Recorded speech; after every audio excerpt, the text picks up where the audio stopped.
Ya utawi sifatul mustakhilatu iku al-adamu sirno wal khudusulan anyar wal fana ulan rusak wal mumasalatulan madani sinten Gusti Allah lil hawadisi marang pira-pira makhluke wal ikhtiyajulan gumantung lan butuh li ghairihi marang liyane Gusti Allah subhanahu wa ta'ala suci sinten Gusti Allah wa ta'ala lan maha luhur. Wa wujudu syariki lan anane sekuton wal ajzu lan apes lemah wal karahiyatu lan kepeksa. Ini beberapa sifat-sifat atau beberapa kondisi yang Tuhan itu tidak mungkin ada. Jadi ini ngoten niku. Ayat tegese wuku syai'in tumibane sewiji-wiji bi ghairi iradatihi kelawan tanpa kersane Gusti Allah. Jadi Allah itu ndak mungkin terpaksa. Wal karahiyatu lan kepeksa. Jadi Allah nggak mungkin terpaksa. Ai wuku syai'in tumibone suwiji-wiji bi ghairi iradatihi kelawan sakliyane kersane Gusti Allah. Wal jahlu lan bodoh. Tuhan itu tidak mungkin bodoh. Wa asbahu lan sepadane wa asbahu zalika lan sepadane adamu khutusu wal fana wal mumasalatu lil hawadisi wal ikhtiyaju li ghairi ila akhirih wal karohati ila akhirih. Wa innama lan angin pestine perkara. Wa innama lan angin pestine perkara istakhala muhal. Istakhala dadi mustahil. Apa ittisafuhu nyifati Gusti Allah biha kelawan sifatul mustakhilah li anaha karena satemene sifatul mustakhilah iku sifatun nuqsanin pira-pira sifat kang bangsa kekurangan. Jadi ini hanya contoh saja wujud Adam, Kudus, Fana itu hanya beberapa contoh saja. Tapi pada prinsipnya yang harus kalian pegang adalah kita itu ahlu sunnah wal jamaah itu berpegangan pada sebuah tauhid, pada sebuah akidah di mana kita berkeyakinan apapun yang terkait dengan sifatun nuqsan, sifat kekurangan dari Allah yang sifatnya itu menunjukkan kekurangan itu mustahil pada zatnya Allah, bukan diri Allah ya, pada zatnya Allah. Nah, sekali lagi kalian semua harus hati-hati memaknai sifatul nuqsan atau sifatul kamal. Nah, nanti ada lagi di sini. Wal maulan utawi Gusti, wal maulalan utawi Gusti subhanahu hale mau suci sinten al maula wa ta'ala lan maha luhur sinten al maula. Iku layat tasifu ora duweni persifatan. Iku layat tasifu ora dan sifati sinten al-maula sinten Gusti illa bisifatil kamali angin kelawan piro-piro sifat kang sempurna. Jadi Allah itu yang melekat yang dinisbatkan kepada Allah itu adalah sifatul kamal. Lawannya sifatul kamal sifatul nuqsan. Ingat loh ya, sifat itu bukan zat. Mudeng mboten. Sifat itu bukan zat. Nah, contoh misalnya kamu yang sekarang ciri-ciri kamu, sifatnya kamu apa? Oh, kulitnya hitam, meripati sipit. Apakah itu hakikat dirimu? Tentu tidak. Sekarang di dunia ini mungkin itu dirimu. Tapi ketika nanti sudah mati, kamu meninggal dunia, itu bukan menjadi dirimu. Sudah menjadi jasad. Apakah jasad itu dirimu? Bisa diomong iya, bisa diomong tidak. Tetapi yang jelas, sifat itu mendekatkan kita kepada dirimu. Mendekatkan itu apa? Memberikan gambaran, bukan gambaran sih ya, membantu kita mendefinisikan dirimu. Mudah nggak? Membantu kita mendefinisikan dirimu. Ini rahasia terbesar di dalam kehidupan ini adalah Tuhan. Rahasia terbesar di dalam kehidupan adalah Tuhan. Dan keberadaannya itu bukan hanya diperdebatkan semenjak zaman dahulu kala, tetapi juga mungkin sampai kiamat nanti. Apakah Tuhan ada atau tidak ada? Yang selamat dia akan yakin dengan segala dalilnya bahwasanya Tuhan itu ada. Dalilnya dan hidayah dari Allah tentunya ya. Tetapi orang yang tidak selamat, dia tidak akan menyatakan Tuhan itu ada walaupun bukti itu didatangkan di depan hidungnya. Nah, contohnya seperti tadi itu. Jadi segala sesuatu sifat yang nukson, yang kurang itu bagi siapa? Bagi Tuhan, bukan bagi kita. Contoh begini, bagi kita, orang kalau mungkin menikah, punya anak, itu berarti kan normal, nggih. Orang menikah kok nggak punya anak, kan kayaknya nukson, kurang ya. Tapi justru tidak bagi Allah, gitu loh.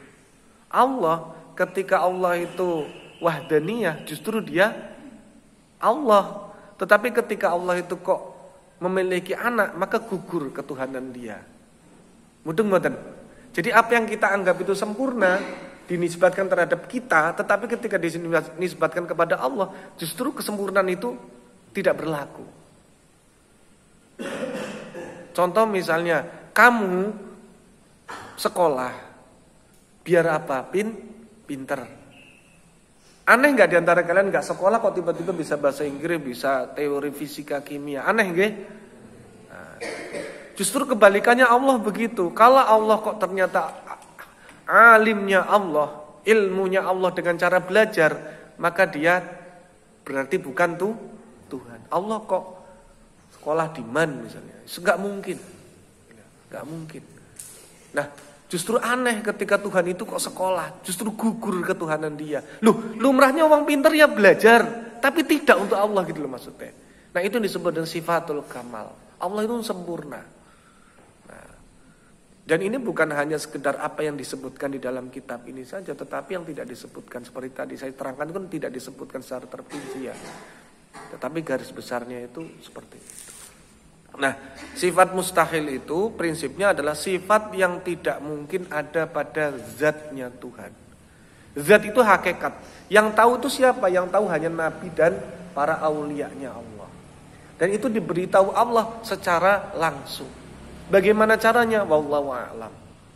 Tapi kita wajib iman walaupun kita tidak tahu caranya, tidak tahu mekanismenya. Karena sampai kiamat nanti banyak sekali mekanisme Tuhan yang kita tidak pernah diberitahu cara kerjanya.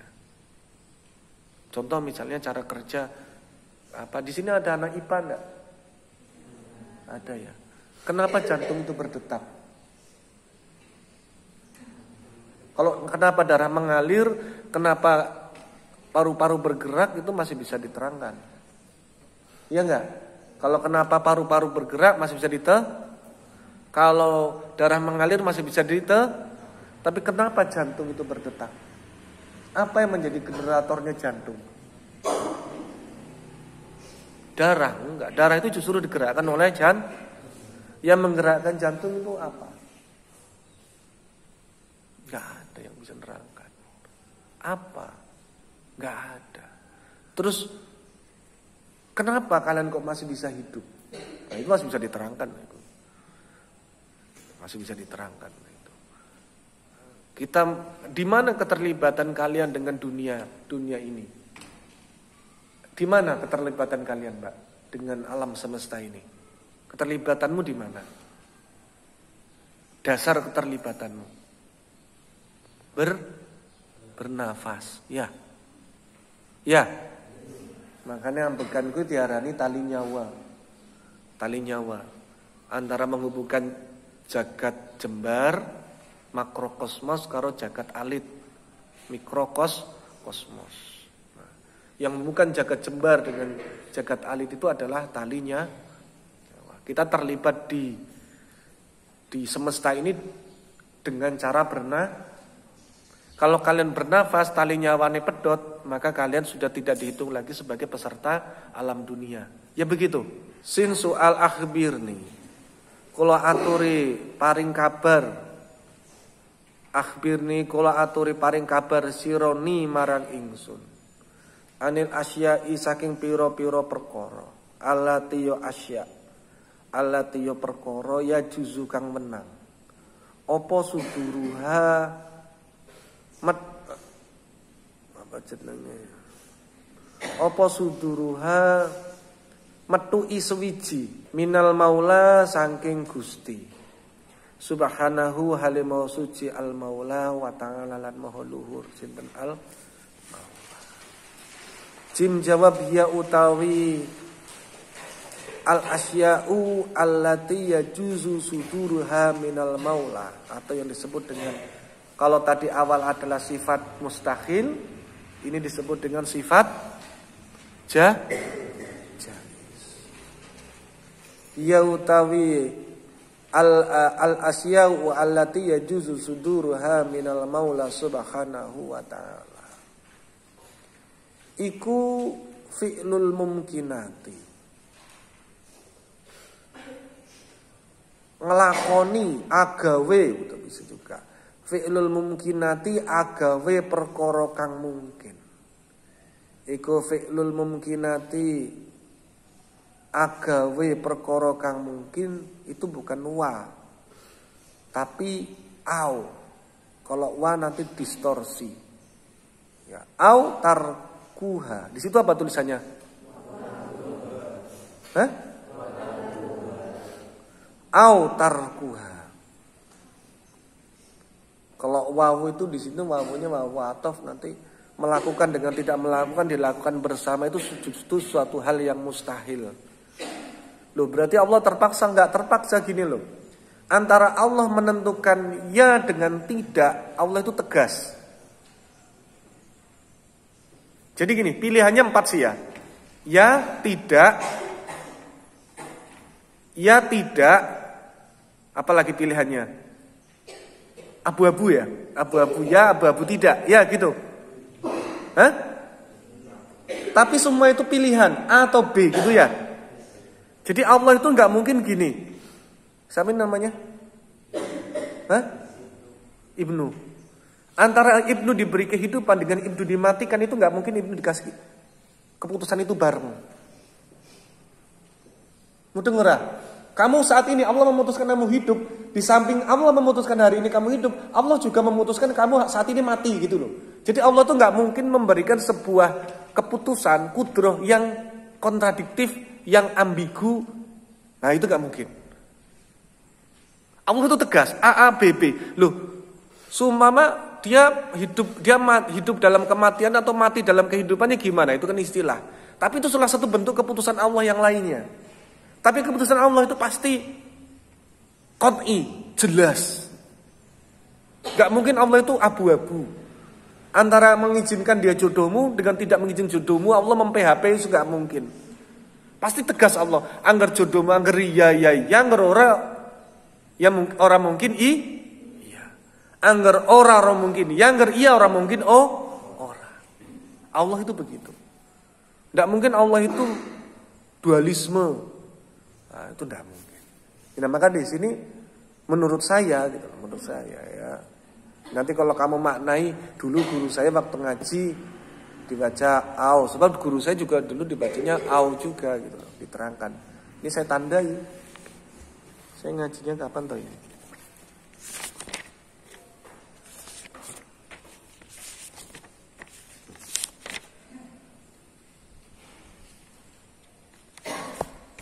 Oh ini 1 Safar 1424 itu kapan?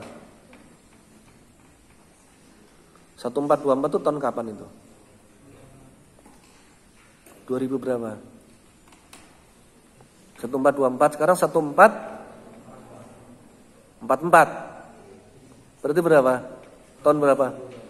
2000? 2002. Iya. Iya 2002. Karena kitabnya masih saya kalau di pondok wajib di ini loh, dia apa? Kayak gini nih. Wajib.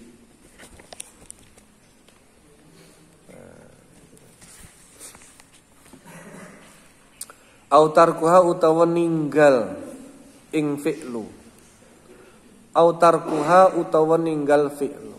Ninggal agawe. Allah itu bebas melakukan atau tidak melakukan sesuatu. Jadi kamu gak usah khawatir. Gak usah khawatir apa ya? Kamu diabaikan oleh Allah itu jangan pernah ragu kalau apa ya? Jangan pernah khawatir kalau kamu akan diabaikan oleh Allah. Enggak, kamu diurusi. Permasalahan yang kamu kok kemudian ternyata terabaikan, ya itu keputusan Allah juga sih sebetulnya gitu. Mudeng ora ya begitu itu. Gitu loh. Ya, makanya ya terlibat dalam kehidupan ini harus terlibat. Mislu ayyaja'ala sepadane lamun dadekake sinten Gusti Allah mislu ayyaja'ala sepadane lamun dadekake sinten Gusti Allah al insana ing menungso ghonian ing dalem kondisi sugih au fakiran utawa kondisi fakir, kondisi melarat. Au fakiran utawa ing dalam kondisi melarat. Sahihan dadekake aya ja'ala sahihan ing dalam keadaan sehat au saqiman utawa keadaan sakit. Wa asbaha lan sepadane wa asbaha zalika lan sepadane mengkono-mengkono aya ja'alal insana ghaniyan au fakiran sahihan au saqiman. Jadi bagi Allah itu sekali lagi kata kuncinya itu bagi Allah tidak ada produk gagal. Karena semua yang diciptakan Allah itu satu sudah menjadi kehendaknya, nomor dua kehendaknya Allah itu pasti dimintai pertanggung. Allah sekali lagi tidak pernah menciptakan, memproduksi produk gagal. Walaupun menurut kacamata manusia itu gagal. Contoh orang cacat menurut saya nggih. Kalian mengatakan itu cacat kenapa? Karena tidak sama dengan umumnya manusia. Itu kan menurutmu. Menurut Allah beda. Kira-kira orang nuwun sewu yang dari lahir nggak bisa melihat dengan orang yang dari lahir bisa melihat. Takaran nanti timbangan amalnya sama apa beda? Beda. Kamu nuwun sewu yang terlahir wonge ganteng. Terus ana sing tekan saiki melangsa dening nyong kaya iki temen yang laler pemain celok gitu ya. Langsang rumangsa ora ayu gitu. Beda Mbak nanti ukurannya dan kerap sekali. Nanti ketika kamu mengetahui hakikat kehidupan ini, kamu justru malah bersyukur dan merasa menyadari bahwa dalam tanda kutip yang kamu anggap kekurangan yang ada pada dirimu itu Mbak, justru yang menyelamatkanmu dari berbagai macam bentuk petaka. Iya. Sekarang saya tanyakan, sing jenenge begal rampok itu ngincer wong sugih apa wong melarat? Sing jenenge nuwun sewu pemerkosa itu ngincer wong ayu apa wong elek, Kang? Iya. Sing jenenge culik iku nyulik bocah sing keluyuran apa bocah sing nang omah? Kamu sering menganggap keterbatasanmu itu sebagai sebuah keterbatasan toh? Padahal kerap kali itu menyelamatkanmu. Kerap sekali. Dan kita enggak sadar. Kapan kita sadar ya? Karena ketika Allah memberikan kita kesadaran. Kadang ya wis duwe contoh kita tetep ora langsa gitu. Deningnya ora payu ya. Wis jajakna gawe status single sampai diterangkan begitu. Orang gawe status kayak gini. Ngerti kok single, saya bocah SMA, saya aliyah semester 5 ya single. Status single masih. Kapan apakah pujian hatiku telah lahir kayak gitu. Ora percaya waktu sekarang. Ujar-ujari jodoh wis mati kayak gitu. Nah itu yang begitu itu atau kamu mungkin yaitu tadi merasa mengutuki dirimu yang kamu anggap dirimu itu cacat. Deningnya kayak gitu temen ya, ada yang apa yang ngerti itu mesti anak kurangi. Sekarang segini, dalam 1 menit kamu bisa nggak nunjukkan 3 yang kamu anggap kekurangan pada dirimu? 1 menit, pasti bisa ya. 1 menit menunjukkan 3 kekurangan yang kamu anggap kekurangan dalam dirimu. mulai wong ireng, untune segendeng-gendeng. Mripate siji ndeleng ngalor siji ndeleng ngetan. Sing jentike jempol kabeh. Sing dedel ora mudeng-mudeng. Kon duduh kurangmu pasti paling pinter kowe nyacat. Iya apa ndak? Coba kamu 1 menit aja mengakui kelebihanmu. 1 aja kelebihanmu kamu akui, sulitnya minta ampun. Iya apa ndak? Anggur kowe kita ketunggal ya, kita biasa jenenge wong ngaca kitab ya jeneng santri kabeh bisa. Ya kamu ngomongnya di sini. Coba kamu ngomongnya di sana di lapangan 17-an. Yang bisa baca kitab itu ya cuman bisa dihitung pakai tangan 1. Dan itu kelebihan yang susah didapatkan bertahun-tahun. Gak bisa orang duduk sila begini 3 bulan bisa baca kitab. Mustahil. Kecuali kamu siap stres ya. Misalnya ikut program Amsilati 3 bulan ada yang bisa baca kitab. Itu pun kitab terbatas gitu. Paling Safinah gitu, Taufik gitu. Kalau kitab yang berat-berat ya harus setahun. Nah ini harus difahami. Yang begini ini harus difahami. Jadi ada kalanya kamu juga di sini harus paham bahwanya dengan sifat jaiznya Allah. Apa yang melekat pada dirimu itulah tanda sifat jaiznya Allah. Tandanya apa? Kamu gak pernah bisa milih dari rahim siapa kamu itu lahir. Iya benda? Kamu di sini gak bisa minta Kang lahir dari rahimnya Ibu Iriana, gak bisa. Dening nang ora kudu dadi kaya sapa jenenge sama Gibran ya. Dening dadi Ibnu udu Gibran. Ya kowe kepengin dadi anake Jokowi, Jokowi ora gelem dadi anak kaya awakmu. Ana maning kenapa aku kok begini? Kenapa enggak begitu? Kenapa kok kamu enggak pernah bisa milih dari rahim siapa kamu lahir. Tetapi yang bisa kamu pilih setelah lahir, setelah kamu itu akil, berakal, kamu balik seperti ini dengan hidayah, dengan petunjuk, dukungan orang tuamu, kamu bisa di sini. Kamu bisa mencercap apa yang disebut, apa yang dianggap oleh para ulama, apa yang dinas oleh Allah dan Rasulnya sebagai kenikmatan paling besar di dalam kehidupan. Apa itu kenikmatan di alam dunia ini paling besar? Yaitu iman. Itu nikmat yang paling besar. Dan dari rahim siapapun kalian ini lahir, kalian bisa mencercap itu duduk bersama satu majelis yang sebelumnya kalian gak pernah saling kenal. Karena itu yang paling besar kenikmatan. Kalau gak ada iman, kalian bisa saling terkam ini loh satu sama lain ini.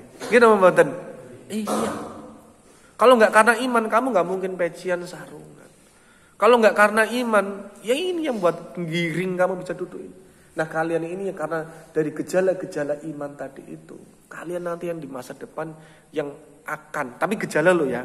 Yang namanya gejala itu orang mesti sing gabuk ya ana. Gejalanya kalian itu akan dipasrai melanjutkan risalah kenabian. Tegese kalian itu akan menjadi para ulama, para kiai, para bunyai. Maka itu pertahankan. Tapi kalian masih di kader esi winih. Esi apa jenenge? Benih ya. Belum menjadi bibit. Tapi setidaknya kalau sudah mulai dicercap, diberi kesempatan untuk mencercap kenikmatan yang paling besar di dunia ini. Kalau kenikmatan yang paling besar di dunia ini adalah iman kepada Allah, jadi malah bukan ibadah. Ibadah itu buah dari iman. Buah dari iman. Nah, jadi kenikmatan paling besar itu iman. Nanti kalau sudah di alam barzah beda lagi kenikmatan yang paling besar itu. Kenikmatan yang paling besar di alam barzah apa Kang? Ahya inda rabbihim. Hidup di samping Tuhan. Itu kenikmatan di alam barzah yang paling besar, tetap hidup, still life. Nanti di akhirat kenikmatan yang paling besar apa?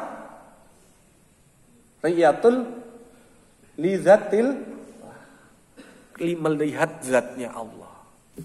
Besok di surga kenikmatan sebesar apapun, bidadari jejer kayak ngapa, kayak won-won, itu tidak akan pernah bisa mengalahkan kenikmatan ketika Allah itu bertajali, Allah itu muncul. Apa ya?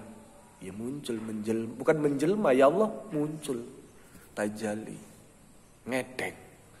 Kamu tuh ndeleng gue ngowoh, ngerti ngowoh, karo gumoh, Orang sadar selama ewonan tahun mungkin jutaan tahun belum deleng zat ya Allah. Sampai Allah mungkin suruh itu menutup diri di hijab lagi teng baru kalau Allah ya kan cerita orang bisa. Gitu. Jadi nikmat itu kamu harus ketahui. Jadi jangan sampai mencari saya ini pengembara kenikmatan di dunia, sedang mencari ujungnya kenikmatan dunia. Mendem seporete, madon seporete, nyolong seporete, madat seporete. Selama itu kalian lakukan nggak akan ngolet marme, ngolet pengarme hawa nafsu, kue orang bakal nemu pucuk. Itu saja. Ada yang bertanya?